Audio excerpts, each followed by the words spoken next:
Hi there, I'm Rod Bergeron, and welcome back to another quick and easy watercolor painting. I'm using a 3/4 inch brush today, as most of the time. And I have my watercolor paper taped down there. And I'm going to put a couple of streaks of blue across here. And that's not quite wet enough right there, I don't think. So I'm just going to put a little bit more water on there. See if we can't get that to move a little bit more. Today I thought we'd talk about green and, getting the green that we want on the page. I'm going to take a little bit of this Payne's gray and put this into this, and a little bit more down here. And we got a hill sort of going down this direction. Put a little bit more Payne's gray in here. Now that's very wet, so we're just going to leave that for a few minutes. Green is sort of a tricky color, and people really struggle with, getting the green that they want. So I want to sort of help you out with that today. So I got some Payne's gray on there, and I have some blue on there. And I'm going to take this brush and I'm going to rinse it out really well. And I'm going to pick up some of this green right here, which is sap green. I'm going to make it fairly intense. Okay, and then I'm going to put it into a few places here. And you see it tapping the brush onto the page. And I'm just going to make a swipe across there like that. Now, if I want to make this green lighter, I just need to go to my yellow, pick up a fair amount of yellow that's fairly intense, and touch it into that. And you can see right there that almost instantly started to make that a lighter green. And remember, I'm trying to work very intuitively, so I'm not trying to change these colors a whole lot. The color that I get on the page is the color I get on the page, and that's it. So if you want to make it lighter, you put the sap green down and you touch the yellow onto it. All right, so that's a pretty simple trick. And now you can take your this is my #1 watercolor brush that I have sharpened one end of, and I'm just going to scribe into the page like that and get myself some branches going on there. Now actually I'm going to do that a little bit more down here. I'll put a little bit more of this in the foreground, just like that. Okay, so that was making it lighter. I just take the sap green, I touch yellow to it. All right, so what if you want to make it darker? Well, you got a couple of choices. For me, the way that I'm going to make it darker, and I believe trees and brush are usually darker near the ground, okay? Or somewhere that there's, like in deep woods, it would be sort of up in the upper branches, you might get something that's darker. So I'm going to touch that blue into that. And again, I'm just going to let it bleed off to wherever it is it's going to bleed off to. And you see this blue that I first touched on there, you can see how it's quite a bit darker green already. And this blue here just basically stayed blue. And you see how that's bleeding up into there, a little bit up into the sky. That's not really what I'm going for. So I'm just going to pick this up, and I have a lid here from my water container. I'm just going to stick in there and let that run down like that. Maybe another lesson we can learn right now is some extraction. So this is a thirsty brush. I rinsed it off, and then I touched it onto my paper towel, and I'm just going to touch it right there, and you'll see it will wick a lot of that wetness out. So I'm going to rinse it off again,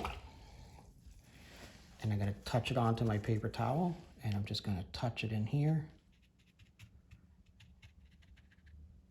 And just let that all bleed back down. This side turned out pretty good, and this side went a little bit crazy. That's sort of the way it goes.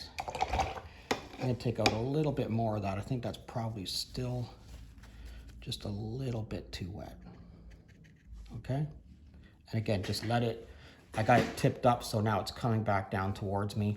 Just let it do its own thing. Okay? Don't try to influence it too much more. At this point, and I'm going to leave it up like that for now. At this point, I'm going to take this brush and I'm gonna pick up some yellow ochre, okay? And I'm gonna make it fairly intense, so I'm gonna pick up quite a bit of it. And I wanna go from one side all the way over to the other with my yellow ochre and in one stroke, okay? So I'm just sort of planning it. I look at it and you can see how I twisted my brush. And you see how that color started to immediately come down into this color, okay? So I'm not gonna rinse this out. I'm gonna put this right into the yellow ochre and I'm gonna touch it in a few places. Remember, it's still, the board is still tipped up. So this is still going to run down here. Pick up a little bit more yellow ochre.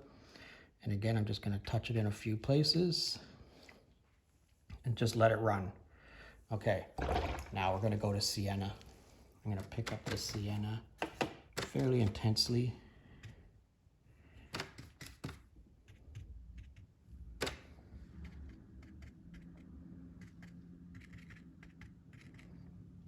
So I'm using a 3/4 inch flat brush. I should mention all the links to all the stuff that I use. There's links to all of it in the description, okay? The paint and my brushes and everything. Okay, so I'm going to let this sit for a second. I kind of just thought to myself, well, there should have some more sienna in there. So I'm just going to touch that a few more times.